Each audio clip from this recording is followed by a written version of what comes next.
मुख्यमंत्री रेखा गुप्ता जी, दिल्ली के lieutenant governor Vinay Saxena ji, केंद्रीय मंत्रिमंडल में मेरे सहयोगी मनोहर लाल जी, हर्ष मल्होत्रा जी, तोखन साहू जी, प्रदेश सरकार के सभी मंत्री, सभी माननीय सांसद, माननीय विधायकगण और दिल्ली के मेरे प्यारे भाइयों और बहनों, आज हम सब दिल्ली में विकास को नई गति देने के लिए यहां इकट्ठे हुए हैं। कुछ देर पहले ही यहां 33,500 करोड़ रुपए के प्रोजेक्ट का शिलान्यास और लोकार्पण हुआ। मेट्रो के विस्तार से लेकर हजारों सरकारी कर्मचारियों के आवासों तक देश की राजधानी में सुविधाओं का लगातार मजबूत विस्तार हो रहा है, एक नई मजबूती दी जा रही है।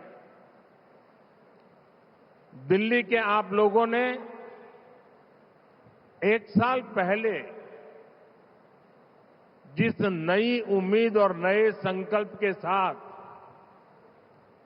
यहां भाजपा की डबल इंजन सरकार बनाई थी, उसका परिणाम आज यहां विकास कार्यों में दिख रहा है।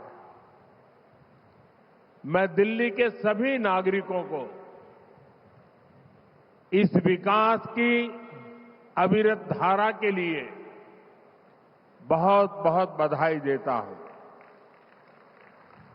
साथियों, आज का यह कार्यक्रम एक और वजह से भी बहुत विशेष है। आज अंतर्राष्ट्रीय महिला दिवस है। आज भारत महिला सशक्तिकरण की नई गाथा लिख रहा है। यहां रेखा गुप्ता जी के सफल नेतृत्व में राजधानी का विकास हो रहा है। राजनीति, प्रशासन, विज्ञान, खेल या समाज सेवा का क्षेत्र, भारत की नारी शक्ति हर क्षेत्र में एक नई ऊर्जा से आगे बढ़ रही है।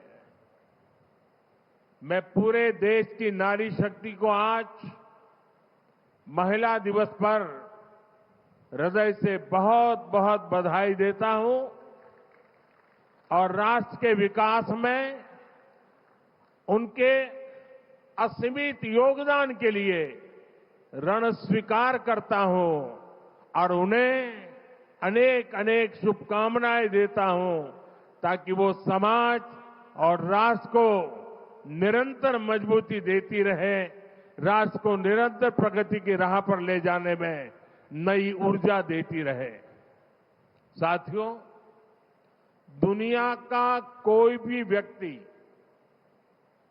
जब भारत जैसे विशाल लोकतंत्र के बारे में सोचता है तो अक्सर उसके मन में दिल्ली की तस्वीर आती है। दिल्ली केवल भारत की राजधानी नहीं है, ये भारत की पहचान भी है, भारत की ऊर्जा का प्रतीक भी है।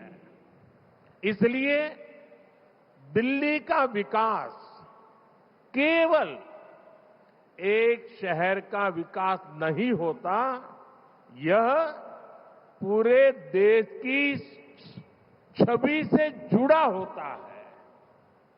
दिल्ली जितनी आधुनिक होगी, दिल्ली जितनी सुविधाजनक होगी, दिल्ली की कनेक्टिविटी जितनी बेहतर होगी, भारत का आत्मविश्वास दुनिया के सामने उतनी ही मजबूती से दिखाई देगा। और इसलिए मुझे खुशी है कि आज हमारी दिल्ली सुविधाओं और इंफ्रास्ट्रक्चर के मामले में तेजी से आगे बढ़ रही है। एक समय था जब दिल्ली में खराब व्यवस्थाओं की ही चर्चा होती थी। शहर के एक हिस्से से दूसरे हिस्से तक पहुंचने में कई कई घंटे लगते थे। बस स्टैंड्स पर बसों और ऑटो के इंतजार में माताओं बहनों का समय बर्बाद होता था। लेकिन आज दिल्ली की तस्वीर बदल रही है। कुछ ही दिन पहले दिल्ली नमो भारत जैसी तेज ट्रेन के जरिए मेरठ से जुड़ी है। इससे दिल्ली और पश्चिमी उत्तर प्रदेश के बीच यात्रा और आसान हो गई है। और आज मेट्रो फेज 4 के शुरू होने के साथ दिल्ली मेट्रो का नेटवर्क 375 किलोमीटर से भी आगे पहुंच गया है। दुनिया के बड़े बड़े शहरों में भी मेट्रो का इतना बड़ा नेटवर्क नहीं है। साथियों, आज जो मेट्रो का नया सेक्शन शुरू हुआ है, उससे राजधानी के लाखों लोगों को बहुत बड़ी सुविधा मिलने वाली है। खासतौर पर पूर्वी और उत्तर पूर्वी दिल्ली के लोगों के लिए अब रोज का सफर पहले से कहीं ज्यादा आसान होगा। इन सबके साथ ही गाजियाबाद, नोएडा, फरीदाबाद और गुरुग्राम जैसे एनसीआर के शहरों से दिल्ली के अलग अलग हिस्सों में आना जाना और भी आसान हो जाएगा। साथियों, आज का ये कार्यक्रम इस बात का भी प्रमाण है कि 1 वर्ष पहले दिल्ली ने जिस आपदा से मुक्ति पाई वो कितनी जरूरी थी। अगर यहां पर आपदा सरकार न होती तो ये मेट्रो फेज 4 प्रोजेक्ट बहुत पहले ही पूरा हो चुका होता। लेकिन आपदा वालों ने अपने राजनीतिक स्वार्थ के लिए दिल्ली के लाखों लोगों की सुविधा को ताक पर रख दिया था। अब यहां भाजपा सरकार बनने के बाद दिल्ली के चौतरफा विकास में बहुत तेजी आई है। साथियों, डबल इंजन की सरकार में दिल्ली की हर ट्रांसपोर्ट फैसिलिटी का अपग्रेडेशन हो रहा है। दिल्ली में हर दिन लाखों लोग बसों से सफर करते हैं।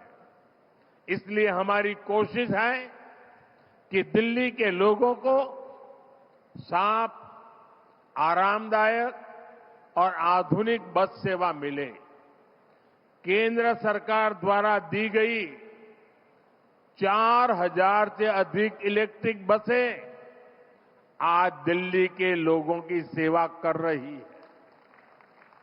और बीते केवल 1 साल में ही लगभग 1800 नई बसों को दिल्ली की सड़कों पर उतारा गया है। इनमें सैकड़ों देवी बसें भी शामिल है, जो दिल्ली की कॉलोनियां और मोहल्लों को आपस में जोड़ रही है। साथियों, करीब 10 वर्षों तक यहां जो आपदा सरकार थी, उसने विकास का हर काम ठप रखा था। अब दिल्ली से जुड़ी विभिन्न चुनौतियों के समाधान के लिए हमारी सरकार मिशन मोड पर काम कर रही है।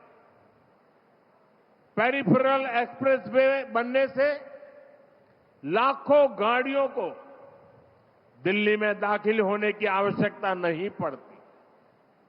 भाजपा सरकार यमुना जी की साफ सफाई के लिए भी बहुत बड़े लेवल पर काम कर रही है। इसके लिए करोड़ों रुपए के प्रोजेक्ट पर काम शुरू किया गया है। साथियों, दिल्ली में पहले जो आपदा सरकार थी, उसे यहां के गरीब, मध्यम वर्ग, किसी की परेशानी से कोई फर्क नहीं पड़ता था। आपदा सरकार ने हेल्थ सेक्टर का भी बुरा हाल कर रखा था। हम आपदा सरकार को चिट्ठियां लिखते थे, भारत सरकार चिट्ठियां लिखती थी और कहते रहे कि आयुष्मान स्कीम लागू करो, लेकिन आपदा वालों ने कभी गरीबों की परवाह नहीं की। मुझे खुशी है कि यहां रेखा जी के नेतृत्व में भाजपा सरकार निरंतर स्थितियों को बदलने में जुटी है। बीते एक वर्ष में ही अनेक आयुष्मान आरोग्य मंदिर यहां स्थापित किए गए हैं। इससे गरीब और मिडिल क्लास को बहुत फायदा मिल रहा है। अब दिल्ली में आयुष्मान स्कीम भी लागू है। दिल्ली के लोगों को मुफ्त इलाज भी मिल रहा है। फर्क साफ है, आपदा वालों का तरीका था काम कम, बहाने ज्यादा। आज दिल्ली में विकास का मॉडल है बहाने बंद, काम शुरू। पहले प्रोजेक्ट फाइलों में दम तोड़ते थे, आज प्रोजेक्ट जमीन पर उतरते हैं। साथियों, आज यहां आने से पहले मैं सरोजिनी नगर गया था। वहां मुझे नए बने सरकारी आवासों को देखने का अवसर मिला। ये आवास उन सरकारी कर्मचारियों के लिए बनाए गए हैं जो राष्ट्र के हर संकल्प को पूरा करने में दिन रात परिश्रम करते हैं। ये जरूरी है कि उन्हें रहने के लिए सुरक्षित, साफ सुथरे और सुविधाजनक आवास मिले, और इसलिए नई और आधुनिक इमारतें बनाई जा रही है। आज ऐसे हजारों नए फ्लैट लाभार्थियों को सौंपे गए हैं। मुझे विश्वास है कि नए आवास हमारे कर्मयोगियों और उनके परिवार के जीवन में नई खुशियां और नई उम्मीद लेकर आएगी। साथियों, आज देश में जहां भी बीजेपी की सरकार है, हर राज्य में, हर गांव, हर शहर में लोगों को किसी न किसी योजना का लाभ जरूर मिल रहा है। हमारे जो गरीब परिवार हैं, जो माताएं बहनें हैं, जो मजदूर और किसान हैं, जो छोटी मोटी नौकरी करने वाले मेरे भाई बहन हैं, सरकार उन सब के लिए कुछ न कुछ जरूर कर रही है। मैं आपको हमारे रेहड़ी पटरी पर काम करने वाले साथियों का उदाहरण बताता हूं। इनका हमारे रोजमर्रा के जीवन में कितना महत्व है, ये हमने कोरोना काल के दौरान अनुभव किया है। ये वो लोग हैं जिन्हें एक जमाने में अपनी रेहड़ी तक किराए पर लेनी पड़ती थी। छोटा कारोबार करने के लिए 1000-2000 रुपये तक भी उन्हें किसी दूसरे से ऊंचे ब्याज पर लेना पड़ता था। लेकिन हमारी सरकार ने इन साथियों का दर्द समझा और उन्हें बैंकिंग सिस्टम से जोड़ा। आज प्रधानमंत्री स्वनिधि योजना के माध्यम से ऐसे लाभार्थियों को अपने काम के लिए आसान लोन मिलने लगा है। दिल्ली में भी रेहड़ी पटरी पर काम करने वाले करीब 2 लाख साथियों को इस योजना से करीब 350 करोड़ रुपए की मदद मिली है। साथियों, मुझे अभी इन रेहड़ी पटरी वाली कुछ बहनों के साथ संवाद करने का अवसर मिला। वो किस प्रकार से सफलतापूर्वक आगे बढ़ रही है, उसका विस्तार सुन के बड़ा मन गर्व से भर गया। साथियों, इसी दिल्ली में कभी डेबिट और क्रेडिट कार्ड केवल अमीर लोगों के पास होते थे, लेकिन आज स्थिति बदल रही है। आज रेहड़ी और ठेले पर काम करने वाले साथियों के पास भी क्रेडिट कार्ड की सुविधा पहुंच रही है। सरकार ने रेहड़ी पटरी वाले साथियों के लिए स्वनिधि क्रेडिट कार्ड देने का अभियान चलाया है। अब उनकी जेब में ही क्रेडिट कार्ड होगा, जिससे वो अपनी जरूरत के अनुसार उपयोग कर पाएंगे। अब से कुछ देर पहले यहां मंच पर मुझे कुछ बहनों को ये स्वनिधि क्रेडिट कार्ड देने का अवसर मिला है। ये स्वनिधि क्रेडिट कार्ड गरीब के स्वाभिमान का नया माध्यम बन रहा है। साथियों, आज अंतर्राष्ट्रीय महिला दिवस के अवसर पर मैं देश की अपनी करोड़ों बहनों के साथ एक और खुशी साझा करना चाहता हूं। कुछ साल पहले हमने संकल्प लिया था कि हम देश में 3 करोड़ बहनों को लखपति दीदी बनाएंगे। बहुत लोगों ने मेरी मजाक उड़ाई कि देश के गांव में गरीब महिला लखपति दीदी बने, ये मोदी चुनाव जीतने के लिए नई नई बातें बताता रहता है। बहुत भला बुरा कहा गया था, बहुत मजाक उड़ाई गई थी, भांति भांति के सोशल मीडिया पर खेल चल रहे थे। लेकिन आज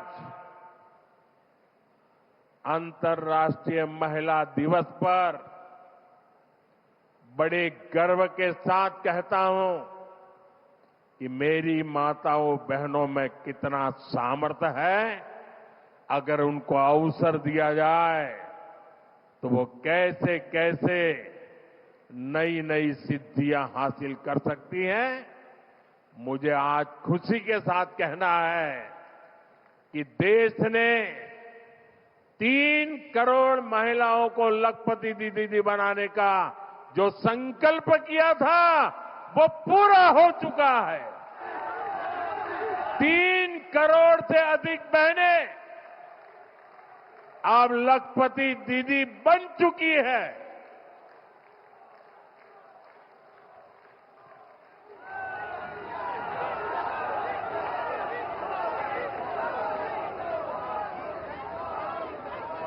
साथियों, दशकों से गांवों में हमारी बहनों के पास हुनर भी था, मेहनत भी थी, लेकिन उन्हें पूंजी और अवसर नहीं मिलते थे।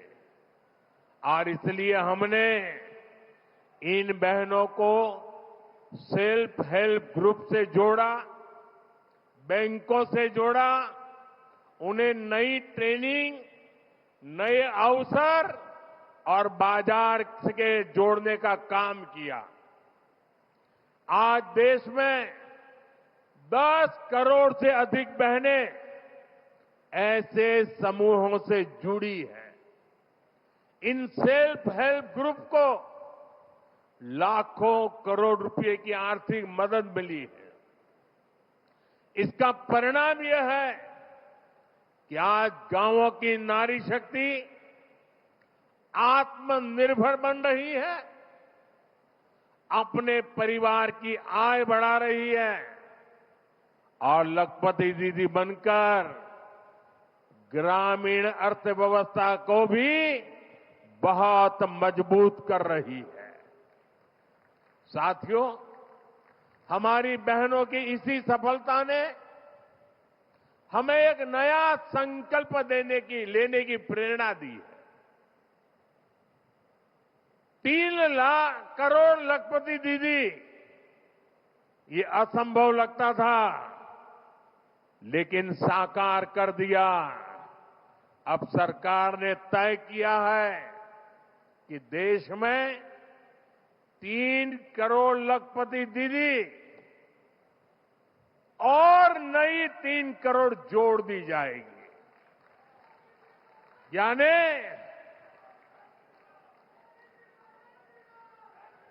3 करोड़ लखपति दीदी बन चुकी। आज हम संकल्प ले रहे हैं 3 करोड़ और दीदी लखपति दीदी बनेगी। मुझे पूरा विश्वास है कि देश की नारी शक्ति के आशीर्वाद से यह संकल्प भी जरूर पूरा होगा। भाइयों और बहनों, आज जब देश अपनी माताओं, बहनों, बेटियों की सिद्धियों का गौरवगान कर रहा है, तब मैं दिल्ली वालों के साथ, देशवासियों के साथ एक पीड़ा भी साझा करना चाहता हूं।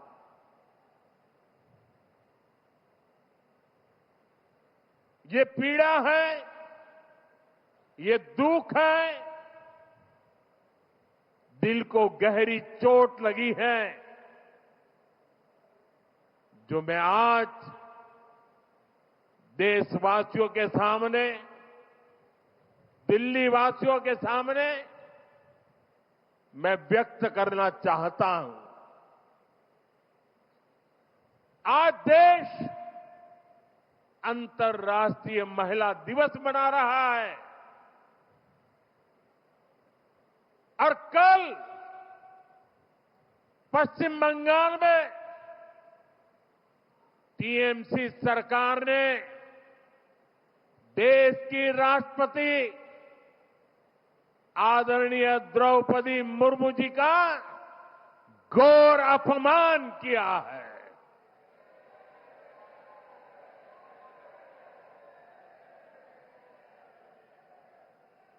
द्रौपदी मुर्मू जी संथाल आदिवासी परंपरा के बहुत बड़े उत्सव में शामिल होने के लिए बंगाल गई थी, लेकिन राष्ट्रपति जी और उस कार्यक्रम का, आदिवासियों के उस महत्वपूर्ण कार्यक्रम का, आदिवासियों का गौरव करने के बजाय टीएमसी ने आदिवासियों के संथाल लोगों के यह अत्यंत पवित्र और महत्वपूर्ण कार्यक्रम का बहिष्कार किया और राष्ट्रपति का बहिष्कार किया। वो स्वयं आदिवासी समाज से आती है। संथाल आदिवासी समाज के विकास के लिए उन्होंने चिंता की है। टीएमसी सरकार ने उस कार्यक्रम को बदइंतजामी के हवाले कर दिया। साथियों, ये राष्ट्रपति जी के अपमान के साथ साथ देश के संविधान का भी अपमान है, देश के संविधान के स्पिरिट का भी अपमान है, लोकतंत्र की महान परंपरा का भी अपमान है। जिन्होंने जीवन के संघर्ष से तपकर ऊंचाइयां हासिल की हैं, ऐसी हर बहन बेटी, ये उसका भी अपमान है। साथियों, हमारे यहां कहा गया है, अहंकारे हतः पुष्टः समूलम च विनश्यति।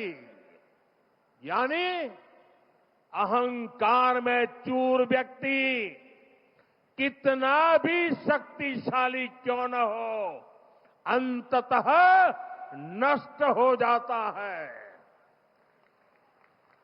मैं आज देश की राजधानी से आप सभी के बीच ये आह्वान कर रहा हूं कि एक आदिवासी राष्ट्रपति का गौर अपमान करने वाली टीएमसी की एक गंदी राजनीति और सत्ता का अहंकार बहुत ही जल्द चूर चूर होकर रहेगा।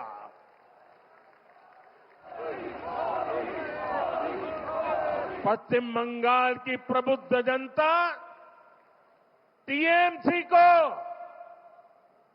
एक नारी के अपमान के लिए, एक आदिवासी के अपमान के लिए और देश के महामना राष्ट्रपति के अपमान के लिए कभी भी माफ नहीं करेगा।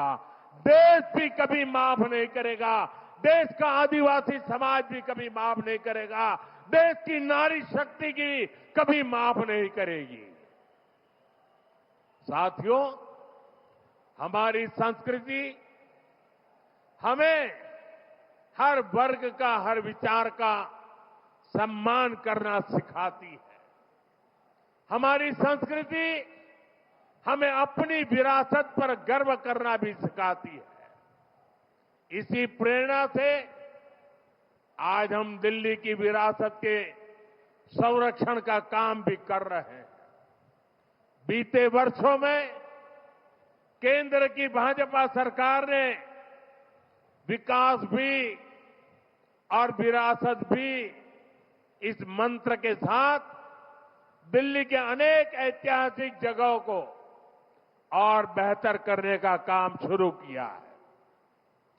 दिल्ली में अनेक नए स्थल भी बनाए गए हैं। देश के लिए अपने प्राण न्योछावर करने वाले वीरों के सम्मान में नेशनल वॉर मेमोरियल बनाया गया है।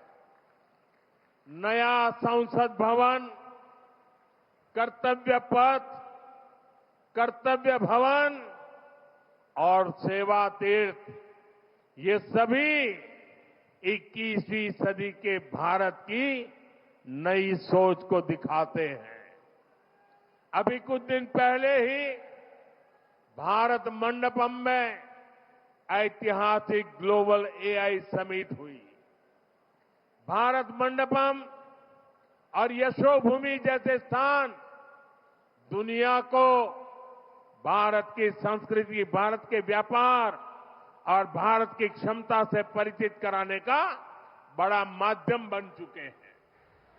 प्रधानमंत्री संग्रहालय और युगे युगिन भारत संग्रहालय जैसे नए म्यूजियम भी दिल्ली की पहचान को और मजबूत करने जा रहे हैं।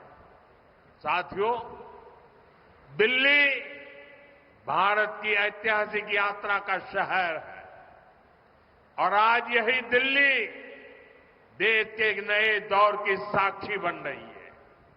ये नए भारत के आत्मविश्वास का दौर है। भारत का यही आत्मविश्वास अब हमें विकसित भविष्य की तरफ ले जाएगा। इसलिए हम सभी को मिलकर अपने हर संकल्प की सिद्धि के लिए काम करते रहना है। मुझे विश्वास है रेखा गुप्ता जी और उनकी पूरी टीम के नेतृत्व में दिल्ली में विकास का हर काम और अधिक गति पकड़ेगा। दिल्ली के हर परिवार का जीवन बेहतर होगा, सुखी होगा, समृद्ध होगा। इसी सद्भाव के साथ एक बार फिर सभी विकास कार्यों के लिए मैं आप सबको बहुत बहुत बधाई देता हूं, बहुत बहुत शुभकामनाएं देता हूं। मेरे साथ बोलिए भारत माता की, भारत माता की।